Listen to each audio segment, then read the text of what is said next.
October 12th, 2021 Fincom meeting. We have not too long of an agenda, but we do have a presentation today. So I also want to remind everyone that this video is being recorded for those that want to watch it later. So the quick agenda, we're going to have Alicia will give us some updates. There's Jerry, I see this came on too.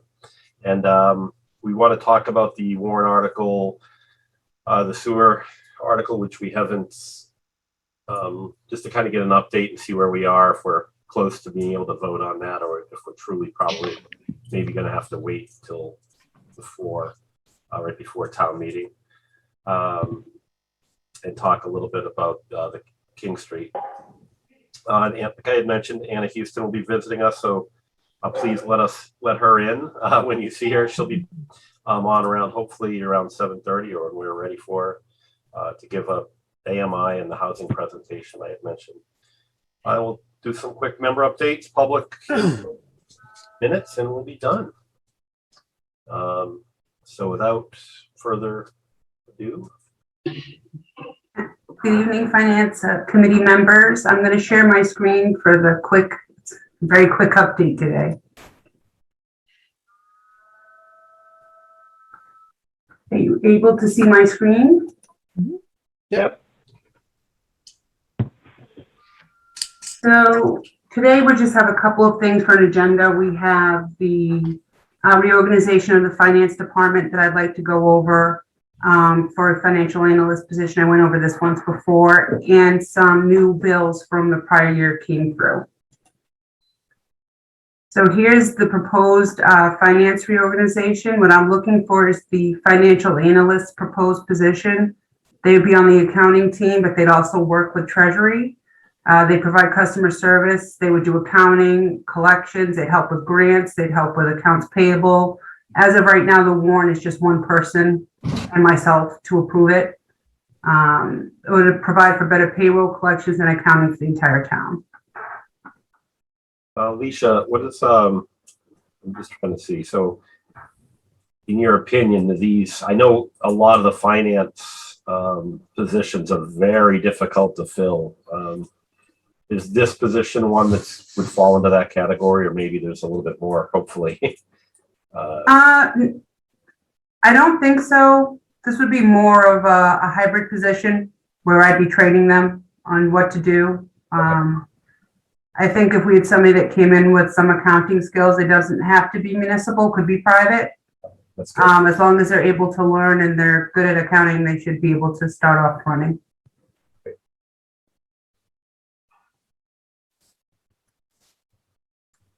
And the second one is our town council. We have some invoices that were from January and February. We did have a purchase order that got carried over for $85,000.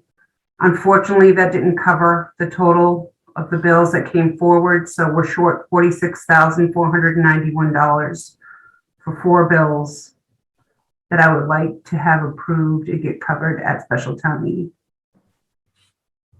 So you'll be looking for a vote on that tonight? Yes, please.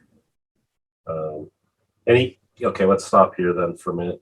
As we look over this slide, any questions for Alicia regarding this? I'm just curious. Oh, go ahead, Tyler. Yeah, I probably have to think about it. I'm just curious, with this, like what it was for, was it unexpected, or, like, just curious a little more detail on what they were? Well, a bunch of invoices were all received at once and a bunch were missed. So what I've done to correct this going forward is town council is going to send me the invoices directly each month. And I'm going to go through those with the town administrator to make sure that the bills are paid monthly instead of holding back some and moving forward a bunch at a time, because they're doing so much work for the town. So I want to centralize it where it comes straight to accounting to make sure going forward this doesn't happen. I'm trying to cut down on the number of bills from prior year, if not eliminate them in the future. And Alicia, is this in line with what we pay on an annual basis? Yeah, so the only one that's probably the strangest is that $2,200, which is litigation. You don't always have litigation. The other one, the planning board, is like bylaws that they were looking at, and then regular town council services on a monthly basis. Got it. Okay. So for FY 21, what was that total legal budget and what's the line item going to come in at? I believe the total legal budget, Steve, was about 250,000, and we brought it up to 260,000 for fiscal year 22. And what's the actual for 21 going to be? Including these? Well, actually, if we had leftover funds, about 96,000 in leftover funds that should, but 46,000, as you can see, 491 should have been encumbered. So that would have left about, 50,000 left in the account last year. Oh, so We didn't encumber enough, honestly. Okay. So Steve, does that mean we were 50,000 below budget for legal? Yeah, Correct. that's what she's saying. Yeah. Beautiful. All right. And the next slide is there. I have no updates for you on the sewer. We're still looking at that $27,000 number.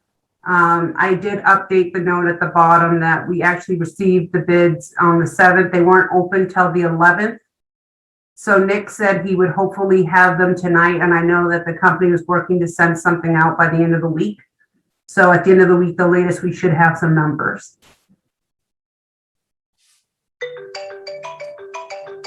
And that is it. Thank you very much. Go back to that slide. I just want to look at that a little Sure. bit.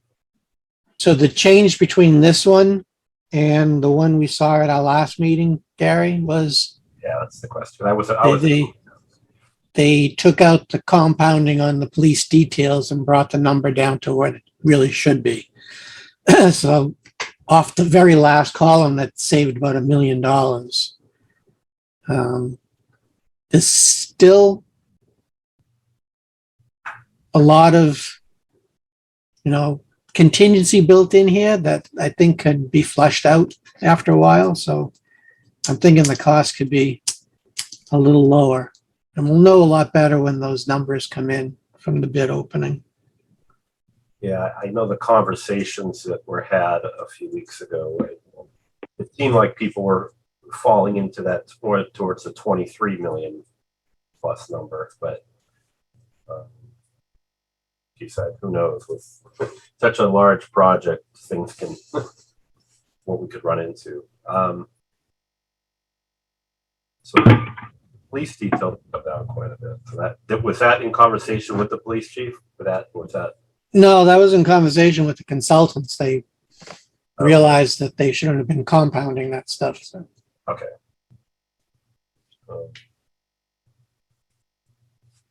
Any other questions on this?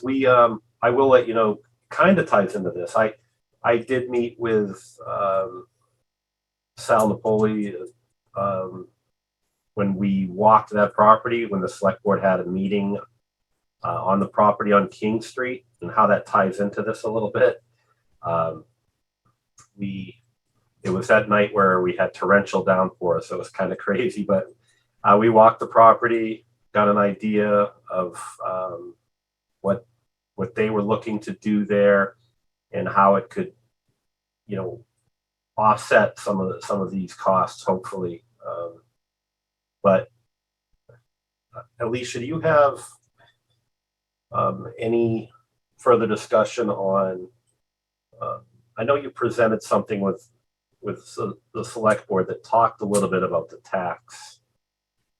taxes that we would be gaining from that property actually having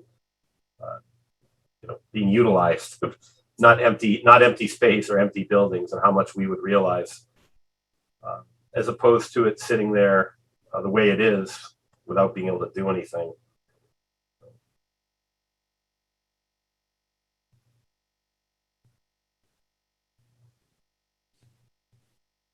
So just bringing up the screen. So I showed them basically the 1.8, if you can see it on my screen, in tax dollars with IBM before vacancy. Then if it went vacant, we'd have a $767,517 revenue loss. The land alone is 7.9 million. And then I showed them the impact on 550 King Street with the tax revenue decrease, how much it would add to the single tax rate. So 26 cents per thousand for 129 to the average residential bill without the 2.5% increase. I showed them the whole sole responsibility is on the town because we're the only user, which is between the 6.5 million and the 13 million. And with the 550 King Street proposed, it would be a 60-20-20, and that's a conservative split. So the town would be responsible for 3.9 million of the system's construction costs versus the 6.5 and 13 million currently. And that's, yeah. And we talked a little bit about if we had to. And then here's my tax dollars. So I gave them some estimates on residential taxes and commercial taxes if they pass the mixed-use development. Sorry, I didn't mean to do that. So on the lower end valuation, we're pretty close to our pre-vacancy levels for our receipts at 1.76 instead of the 1.8. And if we were, a little less conservative on the more aggressive side, depending on if they use that extra space that's on the side, they get a high-end valuation, and then that would actually take us to 687,914 over the pre-vacancy levels.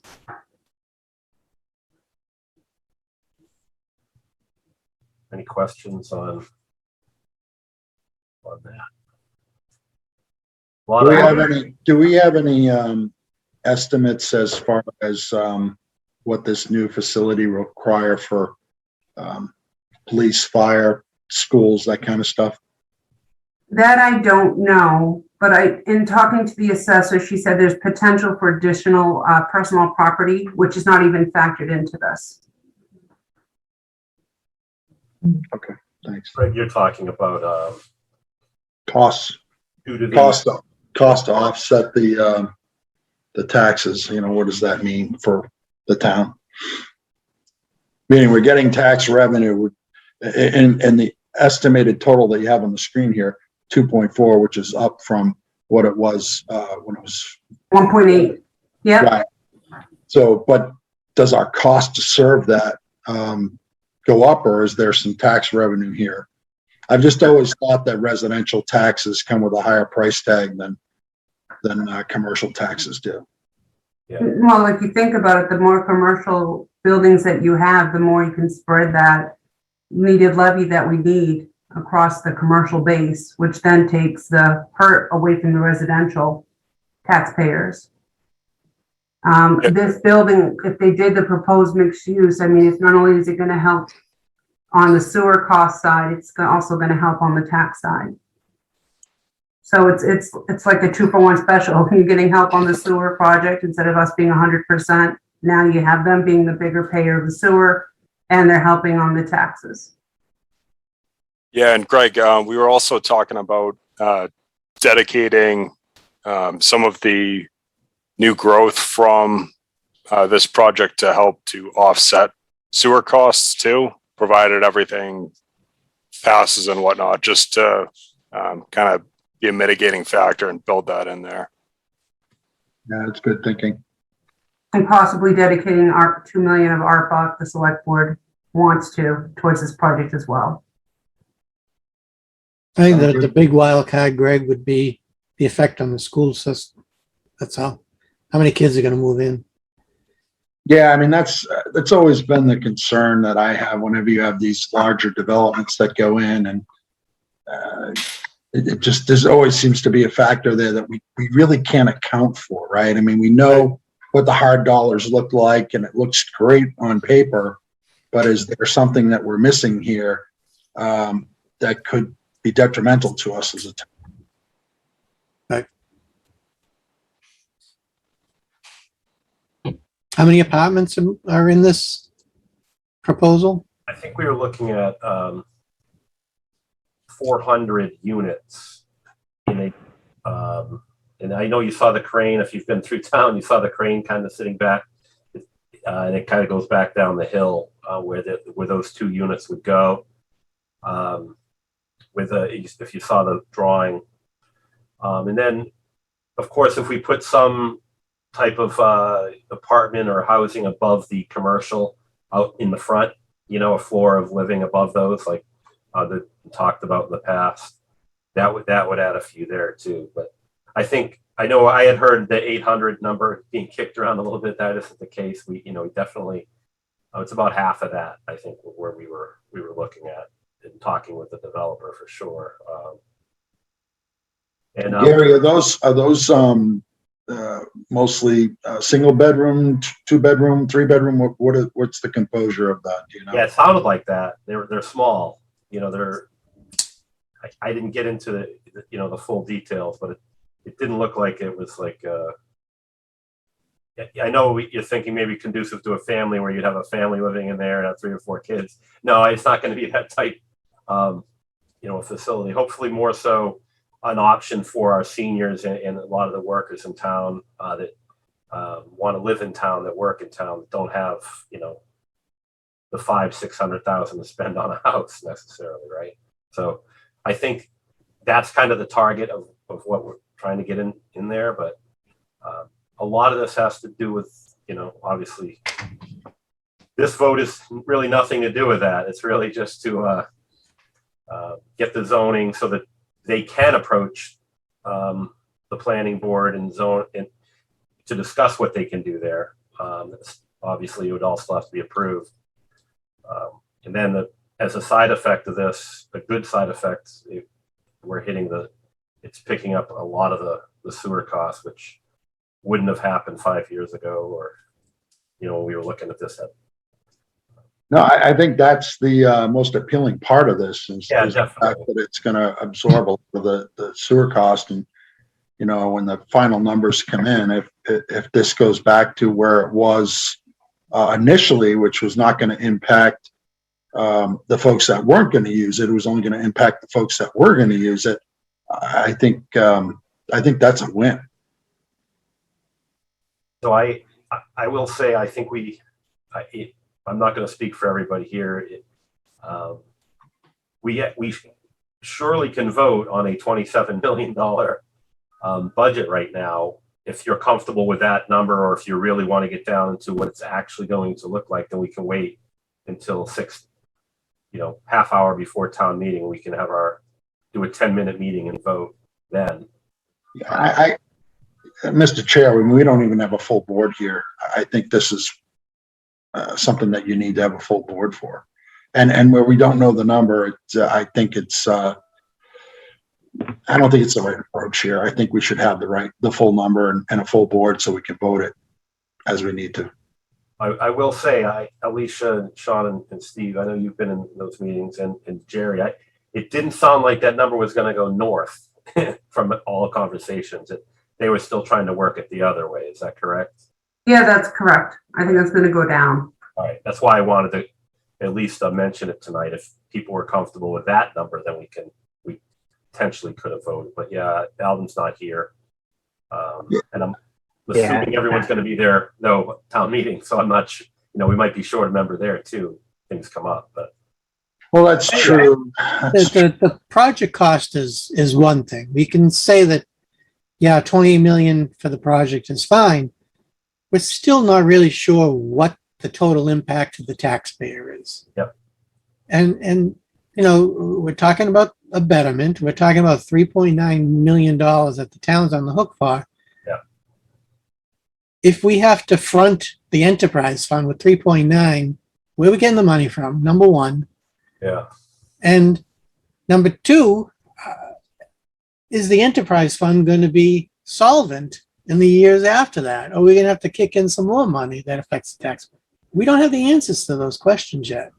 And I think we got, less than 2 weeks here to figure that out or come up with some answers. Yeah. I mean, we've had some ideas. I know we've kicked around Steve and a few others about, some of the marijuana, money that we're going to get from that over time and put that aside for it and some other options, but nothing is solid. So there's still,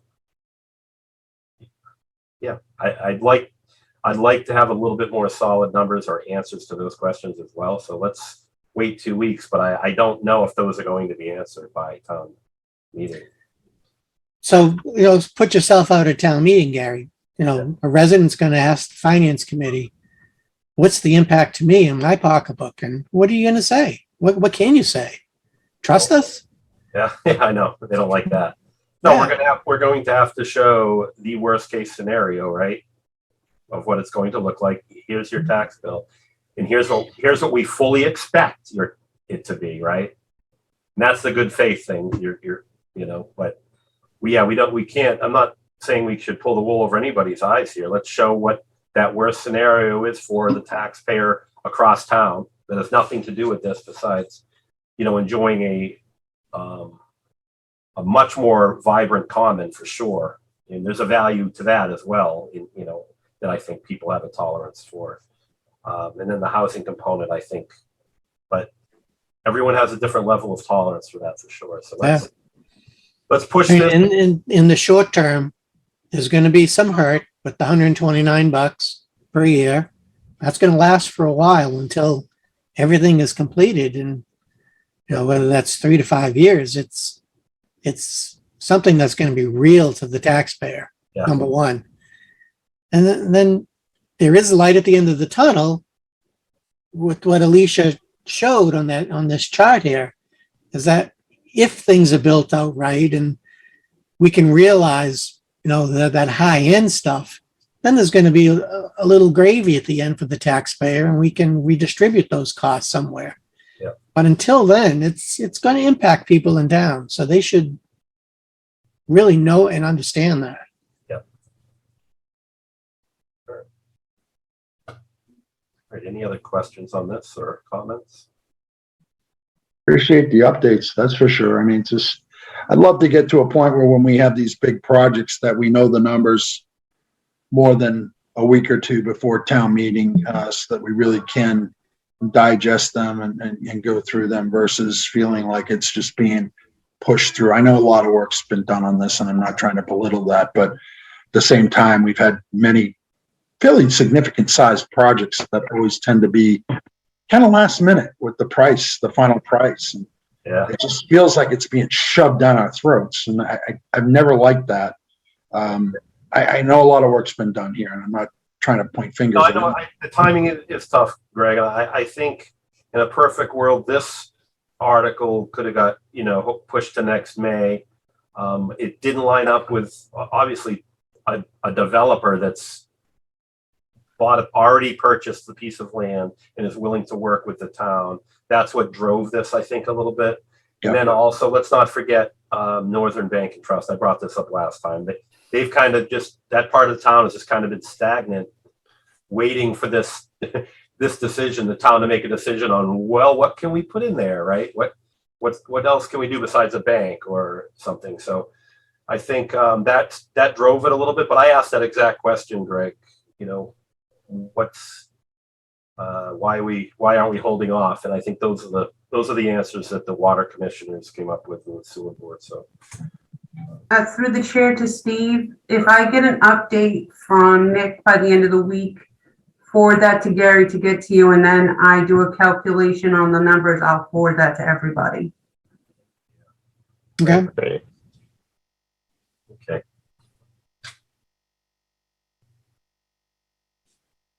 That's it, unless you had anything else, Alicia. Did you need us to vote on yours real quick? On the prior year bills, yes, please. Can we sum it all up together, or we need it? Do we need the? I guess we need the total number here. Oh, it's $46,491 for Myers and Harrington. Okay. So I would look for a motion to approve. Removed. Second, Been moved and seconded. All those in favor, I will do a roll call. Steve, Aye. Tyler, Aye. Greg, Aye. Harry, Aye. Tom, aye. and I am an aye. So, all right. Do I need to sign something Alicia, or is it, That, we're going to go on the vote, right? Okay. yes, thank you. Thank you. All right, could we promote Miss Houston to our panel?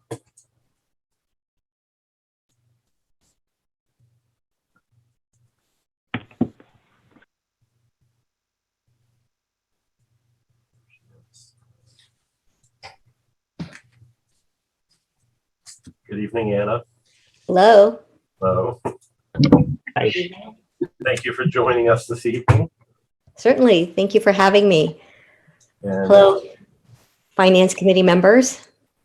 And so I guess if you can kind of give a little prelude to your presentation, and I think it's more important to us now with the King Street project. Obviously, it kind of speaks to that a little bit, and what you're actually going to be showing us tonight. Certainly. So I'm here tonight actually as a resident volunteer. I have been a member of the planning board for 3.5 years and the master plan update steering committee and implementation committees. And so oftentimes when I hear discussions about housing, it feels like a little bit more information and education could be helpful in these discussions. And so I've used what I've learned to create this presentation. And I have also received the guidance from CHAPA, which is a nonprofit organization in Massachusetts that deals in housing and works with municipalities across the state. So this presentation should take about 20 minutes, and then I'm happy to answer questions either along the way or at the end, whatever you're choosing.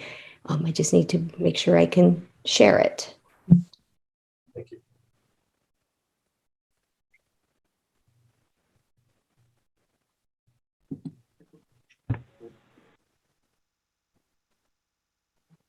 Let's see, at this point, it is telling me that I do not have access to share. Oh, I'm not sure how to make Anna a co-host to share. Well, it looks like it should work, but we can try that. Make her a co-host. All right. Okay. Just don't shut us off, Anna. I promise I won't. Try again. Okay, thank you.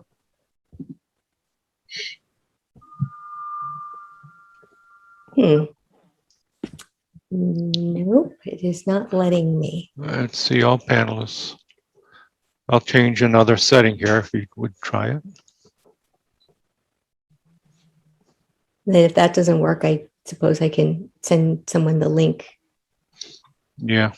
You might have to drop her out, back down, and bring her back in. That might be the situation too. Well, it should work. I don't understand.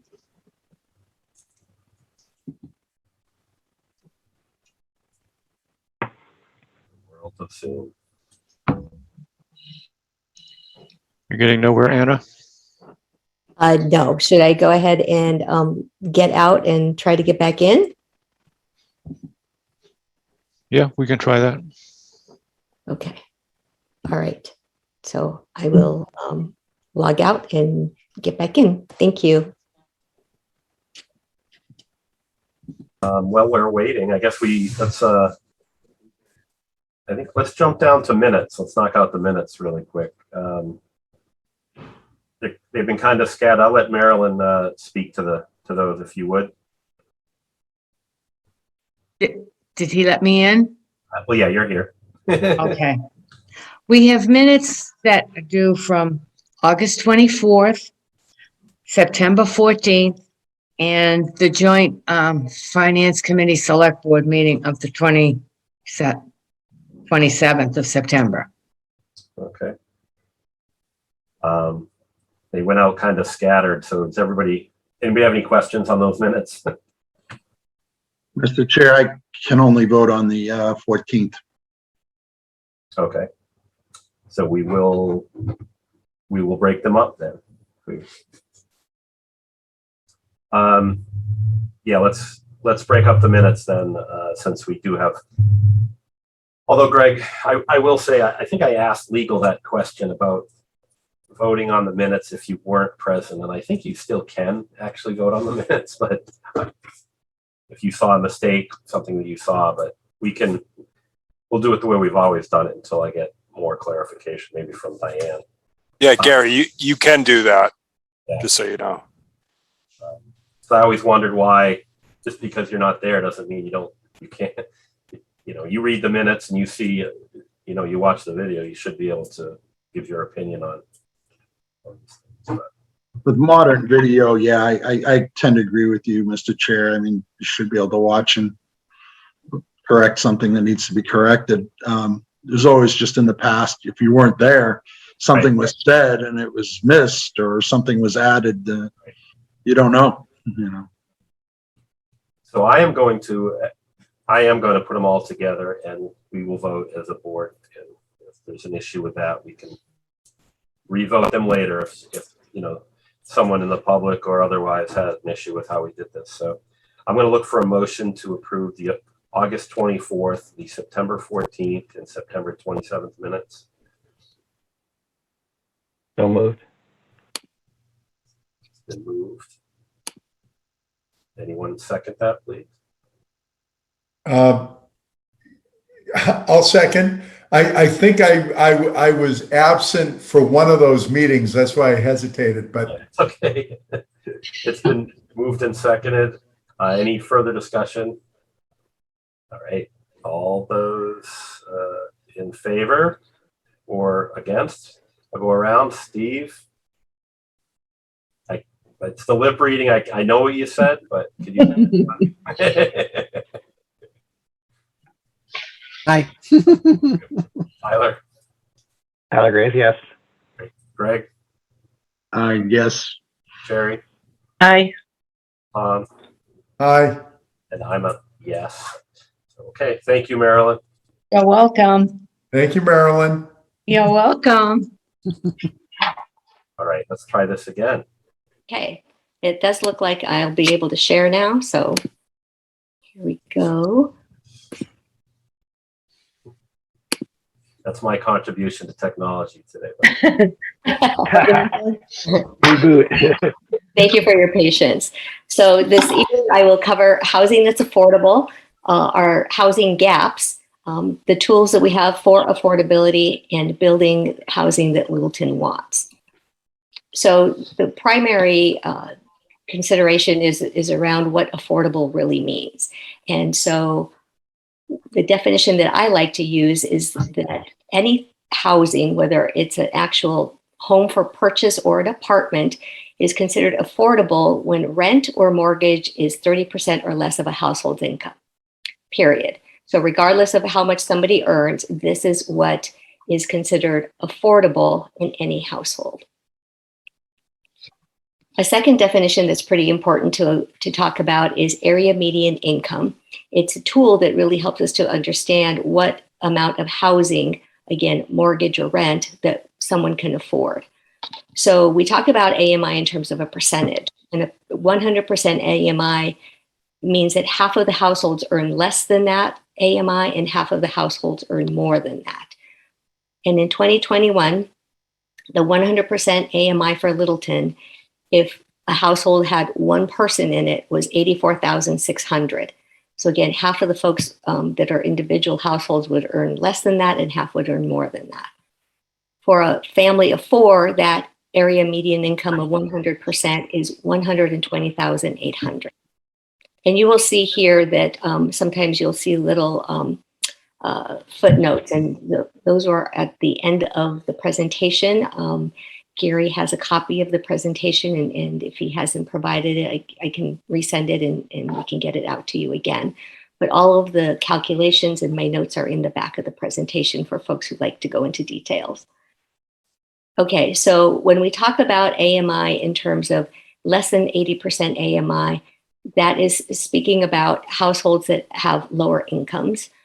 For 80 to 120% AMI, those are middle income households. And greater than 120% is higher income households.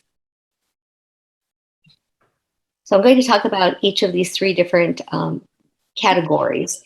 For households that are less than 80% AMI, I'm going to use a very simple type of example with just a one-person household. People at less than 80% AMI would earn a maximum of $67,700 a year. Some examples of folks who earn this kind of income that we know here in Littleton and we see often when we're out and about is restaurant service workers, childcare providers, recent college graduates who have entry-level positions, and seniors on Social Security income. So if I was someone in this income category, what could I afford? Well, from a home purchase perspective, I could afford something that was less than $202,900 for a 1 to 2 bedroom. If I was renting, I could afford something less than $1,622 a month for a 1 bedroom. In terms of what's actually realistically available, when I did this report, I took data from the quarter of April through June. And at that time, there were no market rate homes in Littleton for less than $307,000. So that means if someone's in this particular income category, they would not be able to afford any home that was on the market. Likewise, for rentals in Littleton, no rental was available for less than $1,735 a month, and that even had a 2.5-month wait. The next income category is the middle income. And again, using one-person household as the example, this individual would earn between $67,701 and $101,500. So the example of different types of careers would be HVAC mechanics, restaurant managers. Most of our Littleton town staff in terms of teachers, police officers, firefighters can be found in this particular income range, engineers, and financial advisors. So again, if I was in this income range, I could afford a 1 to 2 bedroom home that was valued between $202,900 up to $330,700. And I could afford rent between $1,622 and $2,467 a month. Using our market data again, we were only able to find 2 out of the 44 homes, or 5%, that were sold at less than $330,700, which this particular middle income group could afford. And there were only 2 market rate rentals in Littleton that were listed for less than $2,467 a month. And again, one of them had the wait. I'm sorry, was there a question? There's some laughs, I think, or a few people. It's pretty amazing, actually. This actually is, Okay. For folks in the greater than 120% area median income category, these are folks earning more than $101,500. Folks in these positions include just a handful of town personnel, attorneys, doctors, folks in the computer and tech world. So folks in this category can pretty much afford anything as long as it's less than 30% of their household income. So this puts everything on just one sheet. Again, the 3 different income categories, what the household income range would be for a single individual in a household, what they could afford. And then at the very bottom, I want to highlight the number of homes needed. So again, this is simplistic, but we do know from, let's see, the organization, I believe, is the Metro West Collaborative, did some work for the Littleton Housing Authority that identified a wait list of 44 housing units being needed for individuals in this less than 80% AMI category. So that is folks on the waiting list for Littleton. The middle income category could potentially have hundreds, and I will explain that in just a moment. And then again, in terms of our housing gap for greater than 101,500 or 120% AMI is we have enough housing in that category. So I'm going to talk about the reasons that more housing that's affordable and moderately priced in Littleton is needed. There are 4 reasons. They're on the left. The first one is caring about our seniors. So we've probably all heard this saying about the senior sell down. And that is that essentially it's very challenging for any senior to be able to downsize because there are very few, if not no, economically feasible options for our seniors. If you have the opportunity to review this presentation, you would like to watch this YouTube video. It was done in 2018, and Littleton seniors actually identified what it is that they want in their housing. And it was done at that time to be able to show to prospective developers so that they would know what it is that Littleton seniors were looking for in their housing. The next reason for more housing that's affordable is a strong labor supply. So Littleton's workforce used to be able to live here. At least those are the stories that I hear from folks around town who have been here for generations. And folks aren't able to do that anymore. So in the situation where a Littleton town staff member would like to be able to live here, it has become increasingly difficult for them to do so. And as you could recall, most of our Littleton town personnel earn within that middle income category. Additionally, we have about 7,700 folks that are employed in Littleton but live somewhere else. And so how many of those folks, if given the opportunity, would like to be able to live here and not have to make that kind of a commute? One example that CHAPA suggests that folks make when talking about how a strong labor supply is really important to any municipality is, as an example, if a teacher is commuting from somewhere else up to an hour a day each way, at some point, is that teacher going to get frustrated and say, you know what, I don't need to do this anymore? We need strong teaching staff. We need strong staff in all of our town positions. So being able to accommodate more of folks who would like to be able to live here would be helpful to keep a strong labor supply. The third reason is that a variety of housing pricing is healthy for any community. So I sourced a document that essentially says that any healthy community will have folks who are in all 3 different AMI categories. And it should be somewhere between 20 to 50% within each of the category. So as this is 2019 census data. And this data shows us that there are 28.2% of Littleton households earning less than $67,000 a year. So that's the 80% or less AMI. And that's down 2 percentage points in 2 years. The final bullet point talks about 60.3% of Littleton households earning more than $100,000 a year, and that's up 2 percentage points in 2 years. The middle income category is only 11.4% of Littleton households who earn between $68,000 and $100,000. So that data really shows the middle squeeze, that there are few housing options for this particular income group in Littleton. And I say that Littleton's housing stock is geared toward higher incomes because that's currently what is being built. And so we want individuals to be able to have housing that's affordable for middle income.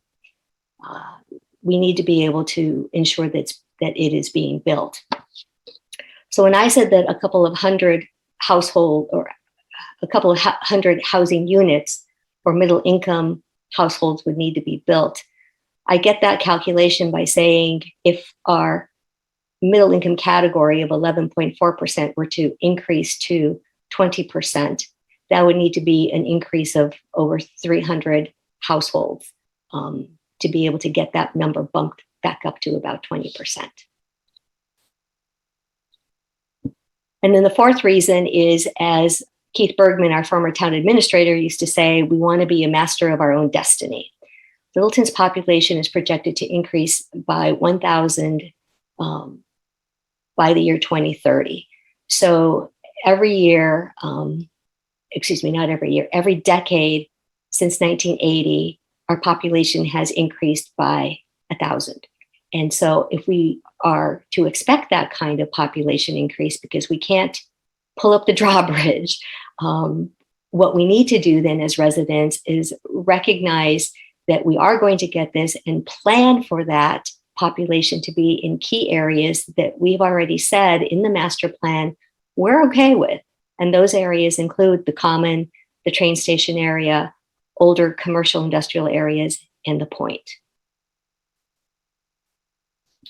So in summary of future housing in Littleton, who is it for? Well, it's for our community members, either folks who currently live here, who you know and see every day. It's also folks who commute into Littleton and work here and who you also get to see on a daily basis, whether you go to the grocery store or drop off a child at a childcare center. What we need is housing for purchase and for rent that is affordable for folks at less than 80% AMI and also less than 120% AMI. And we want it in designated areas that have been accepted in the 2017 master plan. And the reasons for this are that we care about our seniors and we need to show it. We want a strong labor supply. We need housing for households less than 120% AMI instead of the quote, Gold Coast or McMansions. Those are words that I've heard from folks around town. And because we want to be masters of our own destiny. So what can we do about it? Well, Littleton has individuals and tools to facilitate housing that's affordable. It includes the select board, our town administrator, the planning board, our town planner. We have an affordable housing trust that we residents voted to have just a few years ago. We have a council on aging that has a housing subcommittee. We also have a community preservation committee that has some dollars to be able to allocate to housing that's affordable. We have a housing authority, and we also have you as a finance committee that can also be supportive in housing that's affordable. We have tools. In the last 5 years, Littleton residents have passed many bylaws to be able to spur on housing that's affordable. We have a residential, senior residential development bylaw, and we just updated that in June to be able to have senior apartments. And we also have important designations from the state about housing choice communities. And we also have subsidized housing, which includes rentals at Mill Pond, Pine Tree Park, Littleton Green, and a couple of ownership units. And of course, we do have our state and federal fair housing laws. So we have a lot of different tools that can help us achieve housing that's affordable. So I would recommend these particular strategies for town. That we bring in nonprofit developers who focus on households in the less than 80% income range. In Acton and in Shirley, they have shown the way because they have both been working with these nonprofit developers to be able to bring in housing specifically for individuals who are in the less than 80% AMI range. We should also engage developers with a track record of building for middle income folks. And the town should consider contributing town-owned parcels to be able to build housing that's affordable. Incorporating local preferences in approved housing developments is also a key way of doing this, and exploring new technologies that perhaps we don't even consider right now in Littleton, but perhaps we should. In terms of our residents, there are strategies as well that residents can jump on board with if we want to be able to have more housing that's affordable. I would ask that everyone try to understand who it is that needs housing, because chances are it's our neighbors, right? And to also understand the data behind it, including AMI and demographics. And as residents, we should plan for the growth using the master plan as our guide. And we should support housing development for incomes less than 120% AMI. So here's a real example of how our senior residential development bylaw that has been updated twice is being used to create housing for seniors. So Hager Homestead is going to be built across from the Littleton Cafe.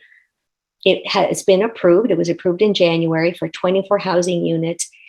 And this particular part of the bylaw says that up to 50% of the units could be affordable. After much negotiation, we were able to land at 40% being affordable. That equates to 10 affordable units. So based on the categories we were talking about, For less than 80% AMI, we have one unit at 60%, one unit at 80, and these are one bedrooms.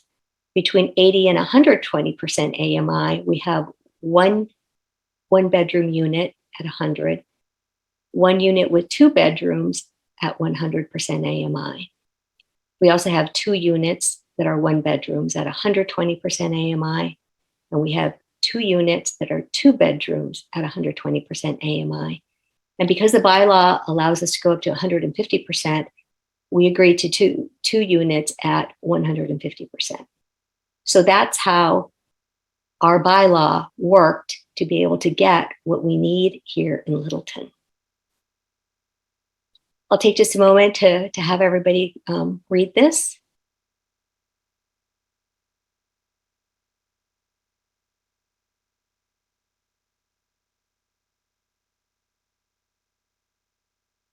So during the time that I was creating this presentation, I read this particular quote in the Boston Globe. And the word Boston was the word used for Littleton, and the word city was used in terms of town. But essentially, I think it says the same for Littleton, and that is we all need to work together in order to make housing that's affordable, and we have to think about it in creative ways.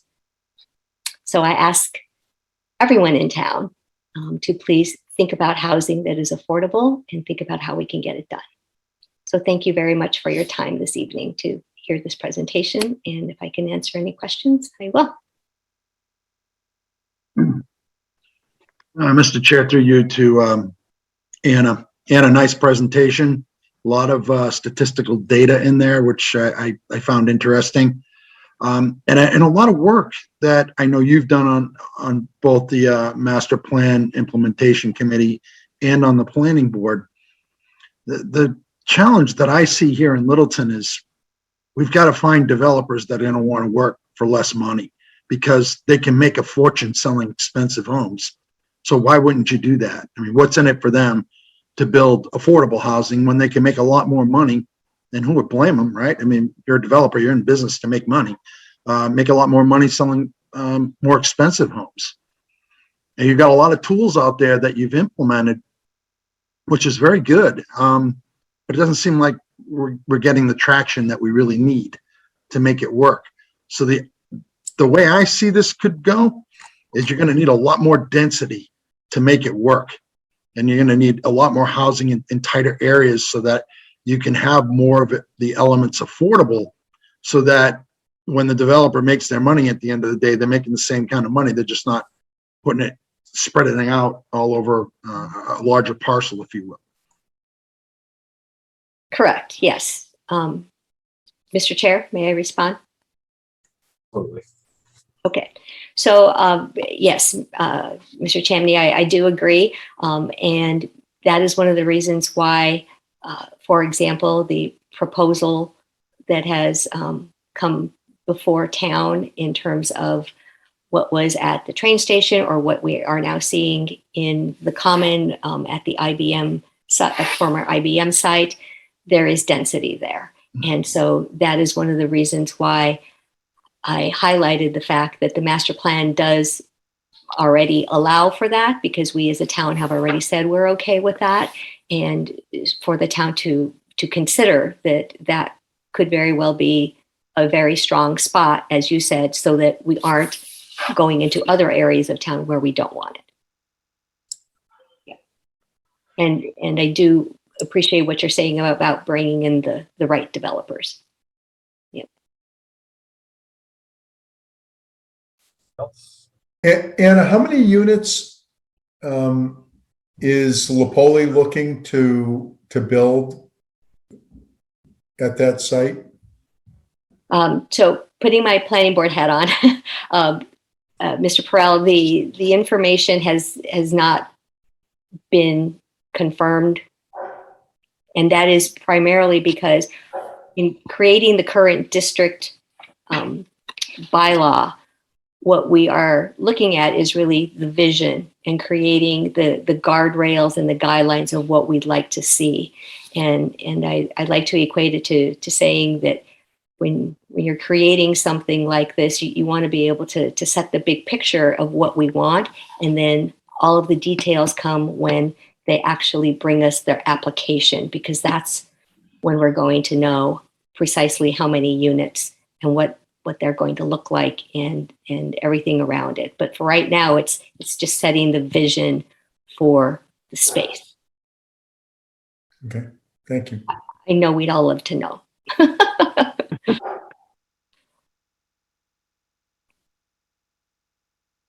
Other questions?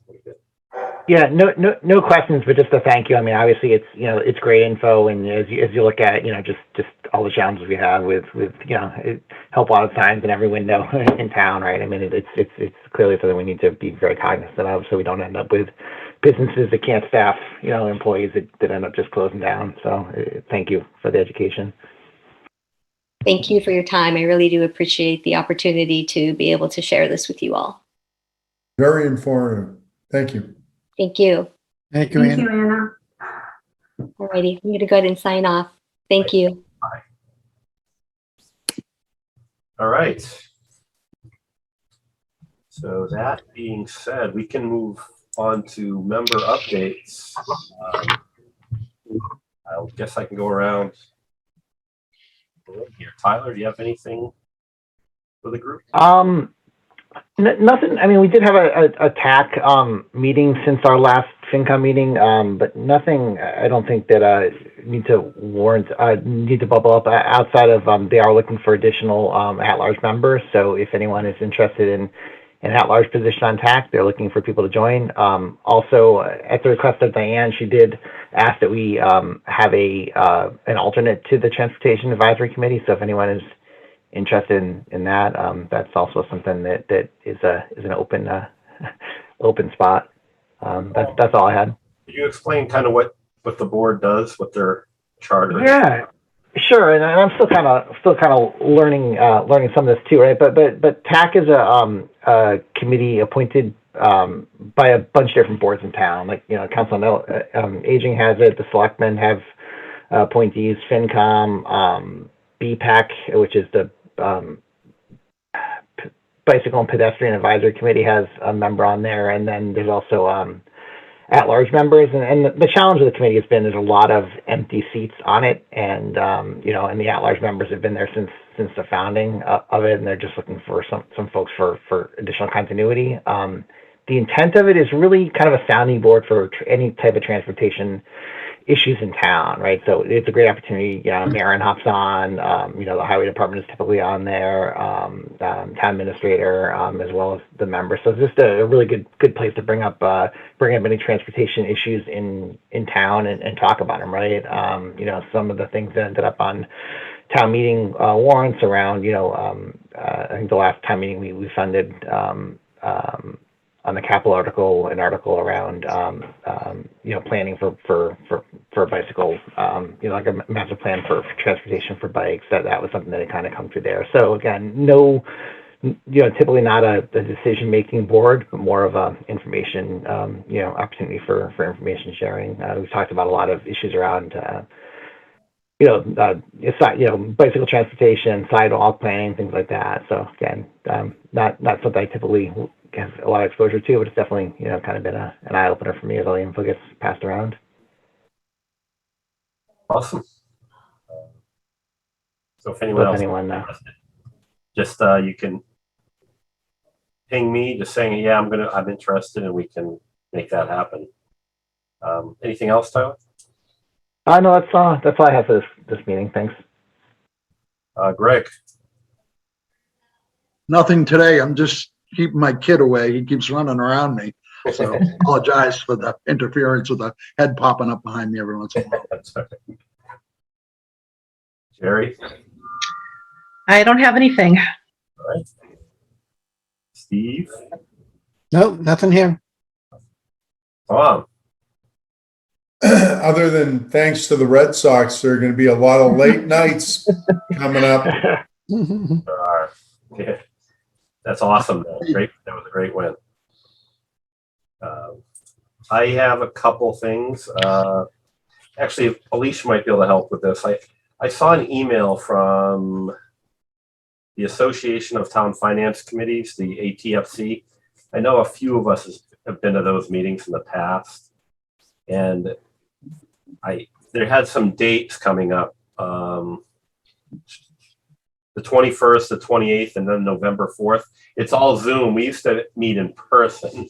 Now these are all Zoom meetings. I didn't know if it would. Do these cost money for us to go to? I don't remember if it's something we had to go through and get approval for, or if it was something we can just kind of attend or sign up and attend.